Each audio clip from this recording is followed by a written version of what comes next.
Morning sunlight flowed through the oaks that enveloped the meandering streets of Willow Crest, casting dappled patches across dew-soaked lawns and immaculate walks swept free of autumn's first golden leaves. It was the hour of silent ritual, the one moment in the day when the world, after all its obligations, offered a kind of tenuous tranquility.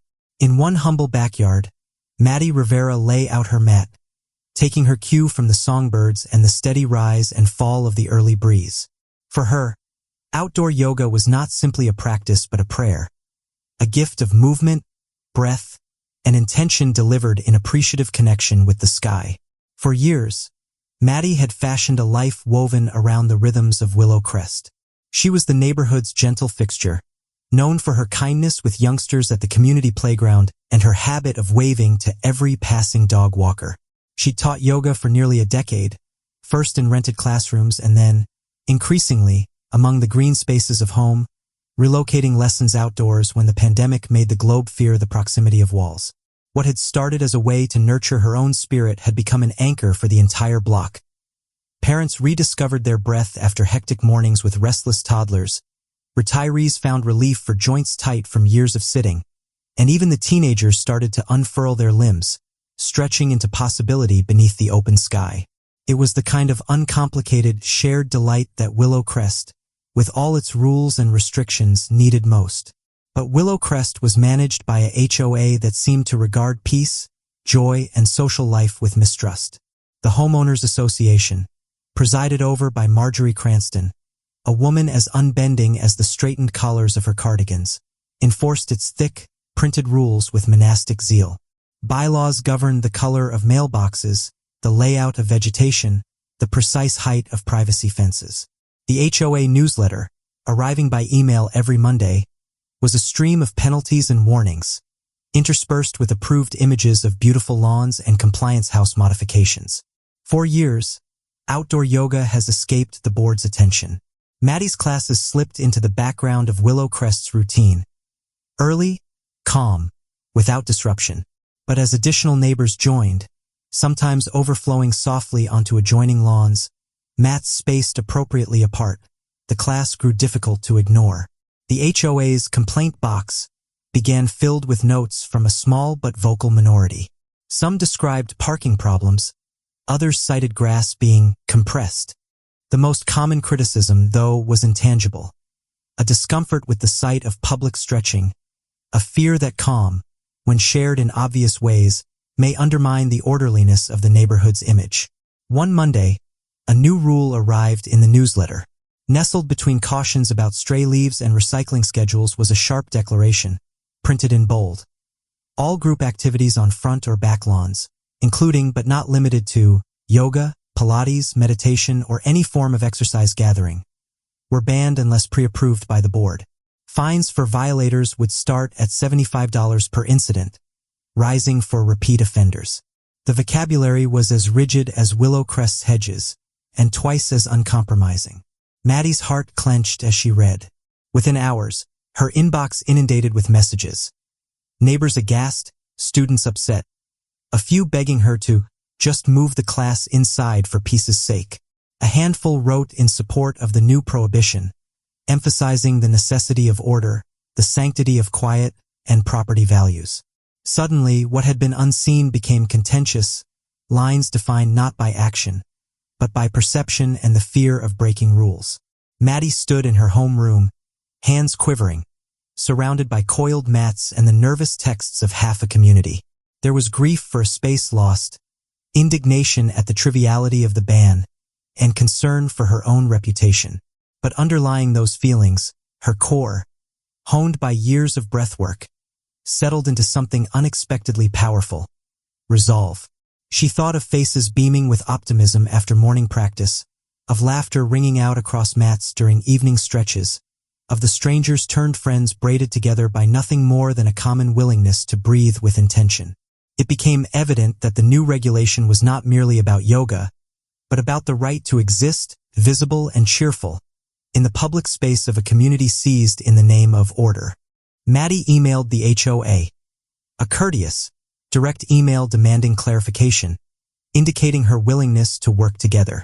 Marjorie Cranston answered with a form letter, reaffirming the rule and threatening escalating fines if any yoga mat so much as touched a blade of willow crest grass. No exclusions, no recourse. Days passed. Maddie observed as neighbors grew quiet, coiling in on themselves, a life previously defined by shared practice now shattered by silent anxiety. She pondered shifting courses to a local studio, but the concept of locking off what had become a public ritual felt like a surrender. Swimming in her own frustration, Maddie reached out to fellow yoga instructors online, sharing her tale in groups and private forums. "Has anyone else faced this?" she asked, expecting only commiseration. Instead, Maddie found a spark. Messages flooded back from around the state, teachers and practitioners who had faced similar restrictions, each meeting inspiring its own micro-movement, from petitions and protest meditation circles to stories of calm resilience. Somewhere, in the swirl of unity, a wild thought took root. If Willow Crest would not permit peace in small numbers, what if peace arrived all at once, bigger and brighter than anything Marjorie Cranston could ignore? Maddie began to plot. She structured the process like a sequence of tough poses, calling local instructors, gathering neighbors, reaching out to yoga studios, social media supporters, wellness bloggers, and even a few sympathetic legislators she'd met while campaigning for school health initiatives. She established a network of allies, each eager to help not only reverse Willow Crest's ban, but to set a precedent for communities elsewhere. Quietly, a movement develops via group conversations, comment threads, and virtual planning sessions. Neighbors in Willow Crest began, at first reluctantly, to assemble again, reviewing civil rights handbooks, rewriting community flyers in support, tentatively plotting how to help Maddie. Some volunteered to welcome out-of-town guests, others sent letters to news outlets, and a local cameraman committed to document whatever could come next. The plan was audacious. A flash mob yoga session so large, encompassing not only Willow Crest's grounds but the public park at its heart, that it would capture the attention of the entire state. Maddie scarcely slept, bouncing between nervous energy and steely serenity. She practiced positions in the dark, breathing through anxiety, channeling the old knowledge that presence, multiplied, is the heart of resistance. Autumn's first crisp day came, and the neighborhood stirred, unaware that beneath the surface, Willow Crest's battle would soon burst into statewide news. The seeds had been planted. Soon the community and the globe would experience what occurs when the power of breath is harnessed not just for health, but for transformation. The next chapter would bore witness to the mobilization, the swelling tide of support, and the tensions simmering as the HOA doubled down, unaware of the storm preparing to descend upon their pristine lawns. In the aftermath of the HOA's ban, Willow Crest became a battleground of quiet conflict. The days were distinguished by the absence of the familiar mats, the silence where sweet breaths and laughter formerly rose with the sunrise. Maddie Rivera watched from her window as the town she loved pulled inward, losing its pulse to the cool air of laws enforced out of fear, not need. She watched the way neighbors who had grown close in shared hardship suddenly crossed quickly across the street, offering only half-hearted waves or anxious glances. Somewhere, beneath her sadness, determination was growing into action. Maddie committed her hours to unraveling what the HOA expected her simply to accept. She collected experiences, reaching out to wellness networks and legal consultants, seeking not just support but understanding. Her query was relentless. How had previous groups prevailed when denied their freedom to meet, to move, to breathe? Each response she received built a foundation of hope. Yoga instructors sent recordings of protest flows performed in parks. City lawyers outlined the limitations of local rules. Activists recounted techniques for resisting rule by committee. Inspired, Maddie organized a digital coalition. What began as a local WhatsApp group expanded fast into a statewide union, motivated by fury and the thirst for joint action. Willow Crest's ban became the spark in a much bigger conversation. Newspapers picked up the story, presenting the block's battle as symbolic of the rising overreach of HOAs in communities supposed to nurture, not regulate, their inhabitants. The passion in every letter, every phone conversation, every post was palpable. Disbelief, fury, despair, but always a thread of optimism. Maddie strategized in the quiet hours, Her living room turned into command headquarters for a rising social movement. Sleek laptops and handwritten planning sheets sketched out roles, guest lists, and registration forms. Friends volunteered to design graphics and flyers, producing dramatic invitations for a statewide yoga flash mob, Willow Crest Park, Saturday at sunrise. She coordinated outreach with local media, social influencers, and even wellness corporations ready to provide mats, water bottles, and banners. Support multiplied in unknown ways. The owners of a neighborhood bakery donated hundreds of bagels and fresh coffee. The library offered to open early for visiting families, and other residents, once afraid of drawing attention, started arranging guest rooms for strangers coming from across the state. Teachers prepared lesson plans relating yoga to civic engagement, and the city's parks officials quietly assured Maddie that Willow Crest Park would stay open for all, regardless of HOA interference. But not everyone in Willow Crest was aligned.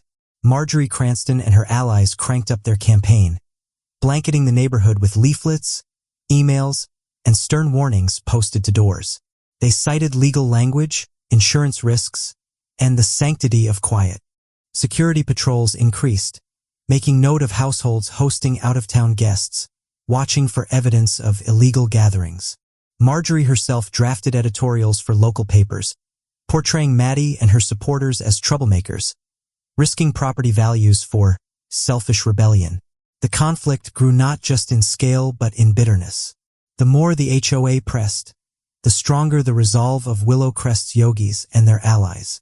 Each threat was answered with a wave of innovative resistance. Supporters created signs stating breath is not a crime and community over compliance, hanging them from balconies and placing them at street corners. A group of artists painted temporary murals in chalk on the park pathways, depicting figures in tree posture, arms held wide to greet the morning sun. The park, once serene, took on the spirit of preparation.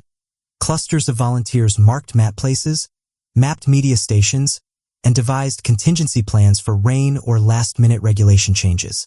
The strain reached City Hall. Sympathetic council members intervened, questioning the legitimacy of HOA restrictions on peaceful gatherings, especially those without amplified sound or disruption of public order.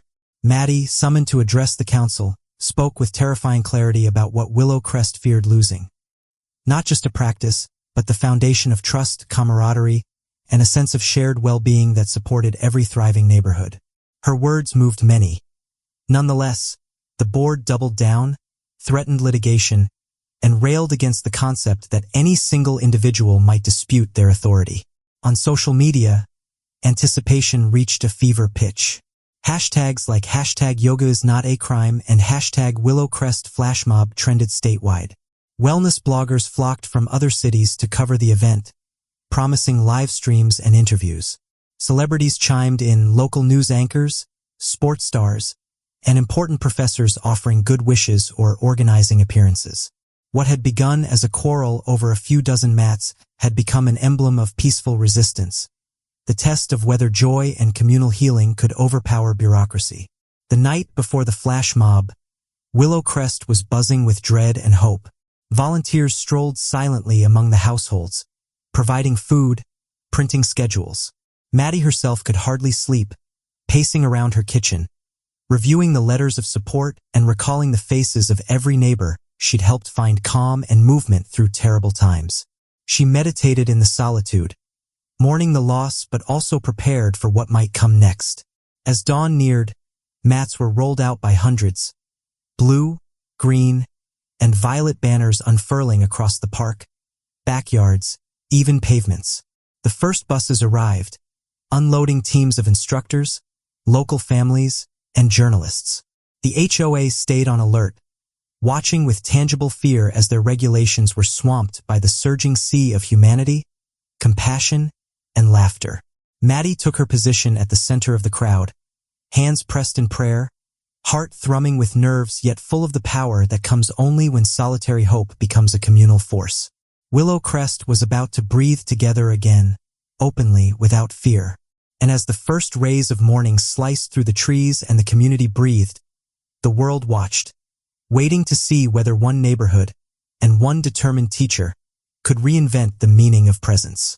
The next chapter would bring the flash mob itself, thousands moving as one, media documenting every moment, tension with the HOA reaching its pinnacle, and the first brave signs of legal struggle on the horizon. Dawn appeared in Willow Crest not as a pleasant conclusion to the night, but as an overture to metamorphosis. The first golden rays broke the horizon, exposing a landscape altered by hope and resistance. Maddie Rivera stood at the edge of Willow Crest Park with her heart pounding, a pulse made stronger by the thousands of footfall collecting behind her. Where yesterday's neighborhood was calm, today it thrummed with the energy of people whose right to stretch and breathe had become a rallying cry for all. The crowd was spectacular. Mats lay out in rows so broad they spilled onto adjacent lawns, the walkways, and into the street beside the park. Yogis arrived in clusters. Neighbors, friends, strangers connected by common indignation and the promise of joyful disobedience. Local families brought toddlers and grandparents, creating concentric rings of color and warmth. From every corner of the state, instructors and students gathered in carpools, vans, and buses. Some in branded studio shirts, some in plain clothing, all together beneath one broad sky. Media was everywhere. Camera teams assembled at the park's entrances, drones flew overhead, and smartphones filmed every detail for live streams and feeds. Reporters roamed among the throng, capturing interviews and anecdotes about the journey that had begun with a modest ban and developed into statewide spectacle.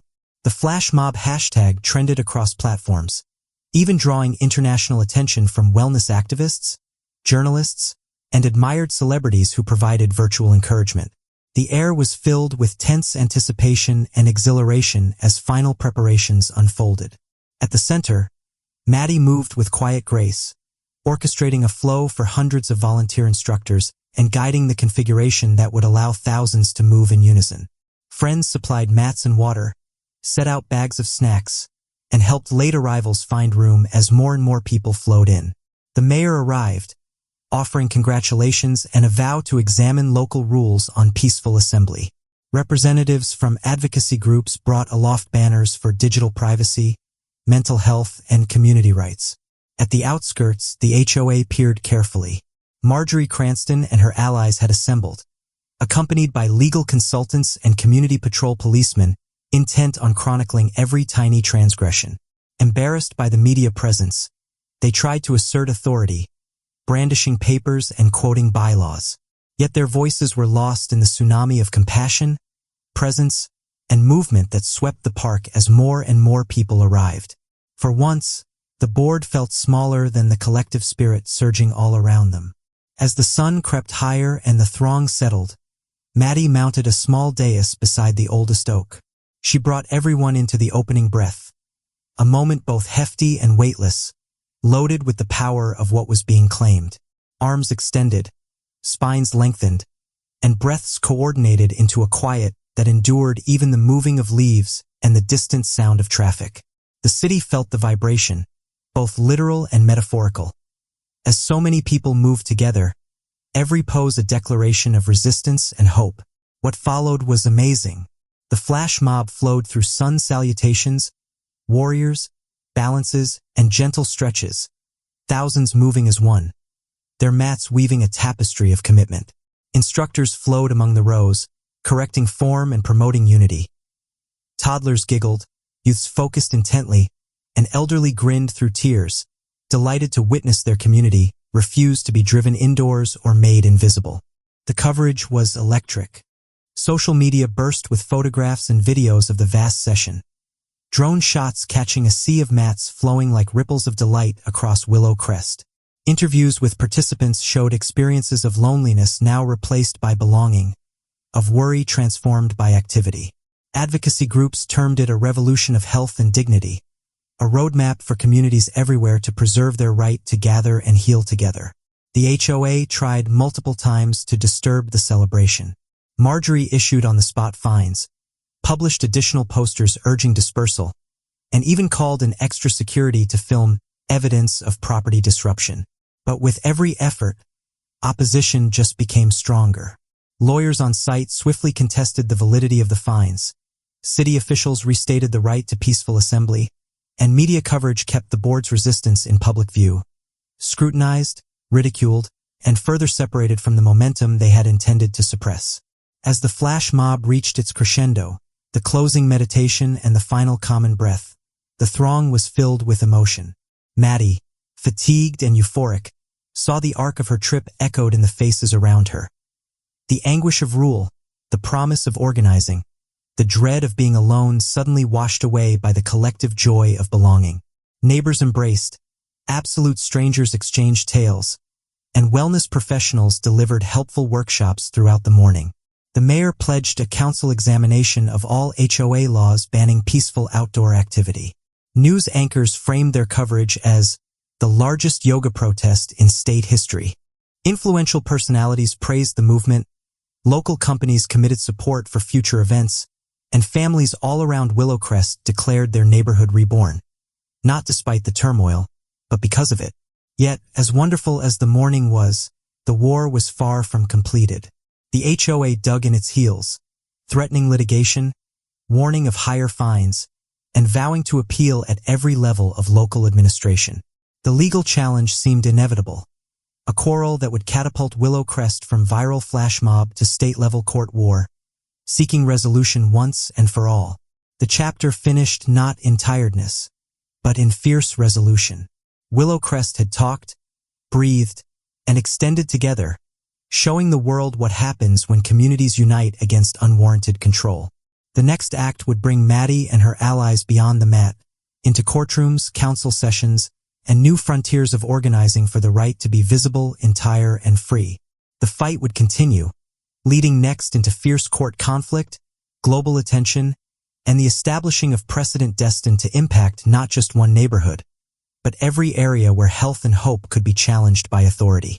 After the flash mob, the air in Willow Crest was thick with the aftershocks of excitement, pride, and shared relief, but also an undercurrent of uncertainty. For all the excitement, the HOA's response came soon and sharply, escalating the issue from lawns and park mats to the sterile hush of courtrooms and council hearings. Maddie Rivera, now a face known well beyond her community, found herself in a flurry of court papers, media demands, and support from strangers who recognized the universality of her cause.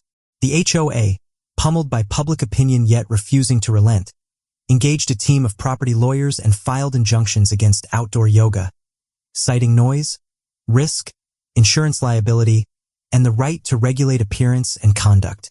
Cease and desist letters landed in mailboxes across Willow Crest. Maddie and dozens of neighbors were named individually, threatened not just with penalties but with lawsuits, demands for damages and coerced compliance. Maddie took stock, feeling the weight of tiredness but also the gleam of an unknown strength. She was no longer isolated, her cause had touched thousands.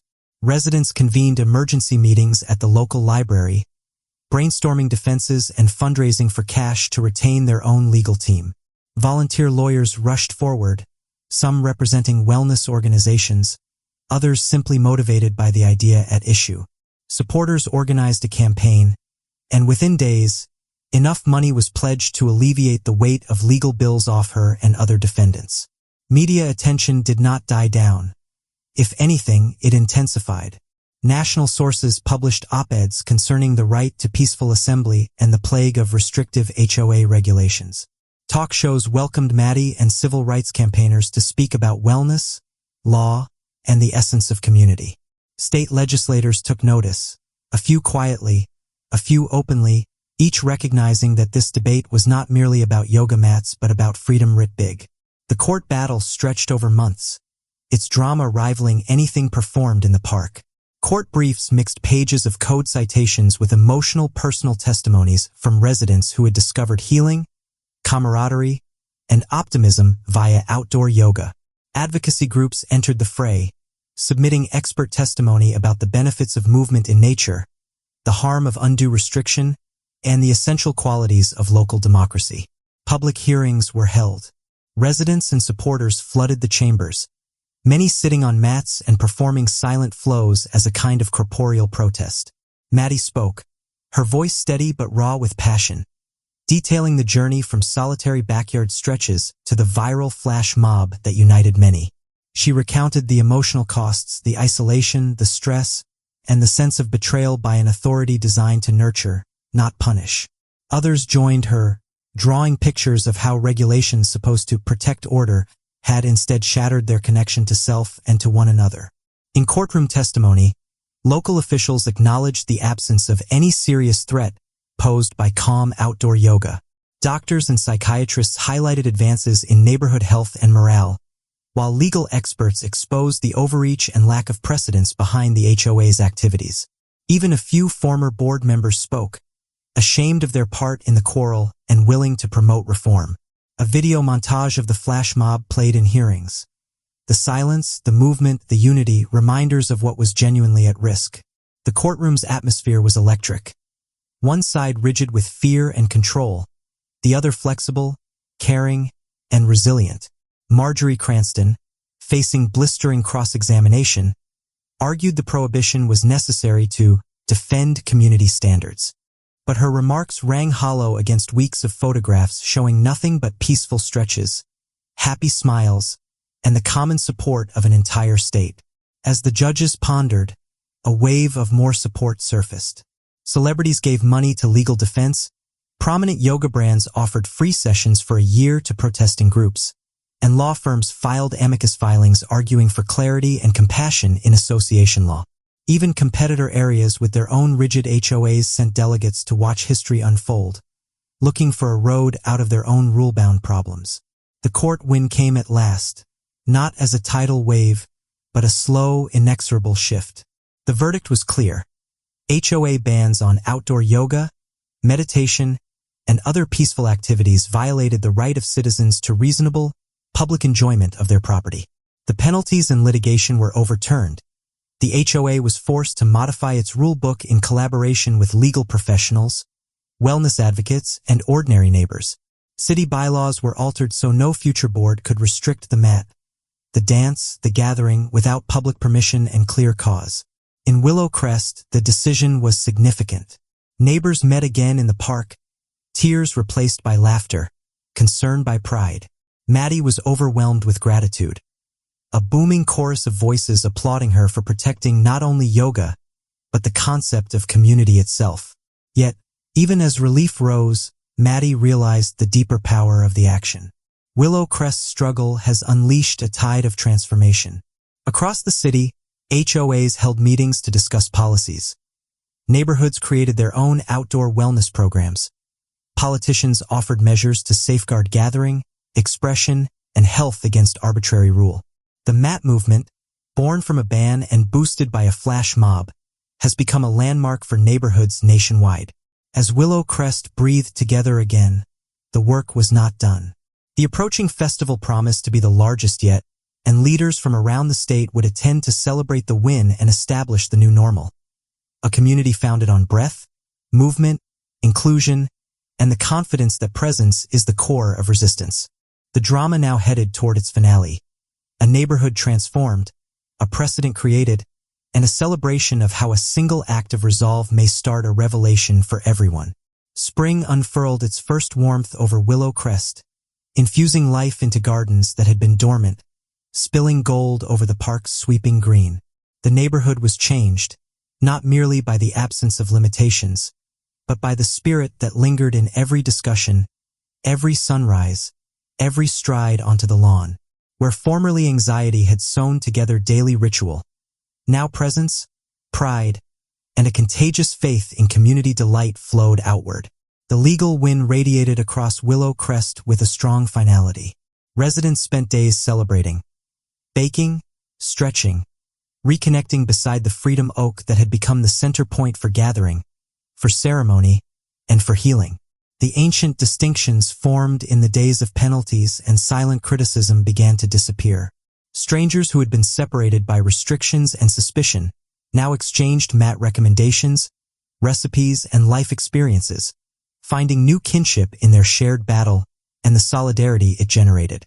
Maddie Rivera, who had grown from silent instructor to energizing leader, found herself entangled into every part of the post-victory transition. She blended interviews with local publications and wellness magazines with long walks across the neighborhood, receiving appreciative hugs and flowers from youngsters, seniors, and newly arriving families intrigued by Willow Crest's viral impact. Yoga studios from neighboring cities joined to give free outdoor classes, using the park as a venue for unity and for healing following years of epidemic isolation. Yet the greatest celebration came in the shape of the Great Breath Festival, an open invitation, expanding across social media, radio, and even regional TV broadcasts. Banners draped from porch railings, proclaiming "Breathe freely, live boldly," and the streets swarmed with volunteers painting hopeful sidewalk murals that followed the journey from silence to music. Mats arrived by the hundreds, food trucks queued at the edge of the park. Musicians tuned their instruments to greet dancers, yogis, and storytellers. The festival was more than a party. It was a monument to what Willow Crest had experienced, what it had learned, and what it now provided to the world. On festival day, the park became a storybook scenario. The morning began with calm meditation sessions. Individuals spread in concentric circles, breathing in sync to the breeze and distant laughter. As the sun climbed higher, mass yoga flows swept the grass, led by Maddie and her allies, broadcasting live over dozens of health channels and advocacy sites. Neighborhood youngsters led dance routines, retirees lead meditation walks, and a local youth choir performed an original song named Sun Salutation.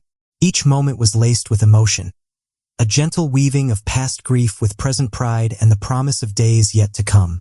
Visitors arrived from around the state, yoga instructors carrying mats signed by their own communities, city officials eager to study Willow Crest's model for peaceful reform, wellness authors gathering stories for future books and films, panels assembled in the shade beneath the Freedom Oak, media specialists and attorneys discussing HOA reform, health experts debating the relevance of movement in urban design, neighbors swapping old grievances for new plans to celebrate their differences. The festival was a living classroom, a cathedral of brightness and laughing and audacious hope. Maddie sat beneath the oak, watching youngsters teach yoga to elderly, artists sketch poses and smiles for next year's posters, and new families experience the power of simply being seen and welcomed. For her, every hour of difficulty, uncertainty, and dread was transformed, not erased, but rendered beautiful by the compassion and togetherness it had summoned. Meanwhile, the city and state replied in kind. Bills passed to limit HOA control over outdoor wellness, expanding protection for assembly, exercise, and free expression. Willow Crest's campaign became a case study, discussed at statewide conferences, written into new legislation, and taught in civics classrooms as proof that resistance, when tied to breath and kindness, could change more than simply regulations. It could alter the fabric of daily existence. The HOA, chastened and restructured, adopted new bylaws created in partnership with residents. Dialogue replaced decree. Former opponents became advocates, working with Maddie to organize schedules for outdoor gatherings, to allow open meditation, and to host visiting instructors. The transformation was not without growing pains, but the new culture of empathy and creativity allowed for compromise, and old scars at last faded as new trust flowered in their wake. As summer dawned, Willow Crest's narrative began to spread. Similar events developed in towns and cities across the state, each affected by the viral impact of one teacher and a community's refusal to bow. Maddie was called to speak at national panels, her voice conveying lessons gained from hardship, the healing attainable via a single breath shared in harmony. Families who had once hidden for fear of public stretching now led their own neighborhood practices, encouraging inclusivity, laughter, and the restoration that happens when community chooses love over restriction. In the golden hours, Willow Crest became more than a neighborhood. It became a symbol. Children painted their own breath trees in garden corners, each year commemorating their development with a new ring. Old neighbors stood together, watching the sun set over a park filled with mats, music, and hope. The world looked on, inspired by their resilience and by the everlasting reality that freedom begins with the choice to be seen, to congregate, and to walk in peace. Maddie strolled home through the festival's fading laughter, heart full, feet exhausted, breath steady and unbroken. Willow Crest's journey was complete, yet every new day promised another chapter. a story for every individual willing to stretch, breathe, and make space for joy. In the calm following celebration, a breeze ruffled the Freedom Oak's leaves, casting a soft blessing over the community and its hard-won legacy. For Willow Crest, and for the countless lives touched beyond its lush streets, the future was clear.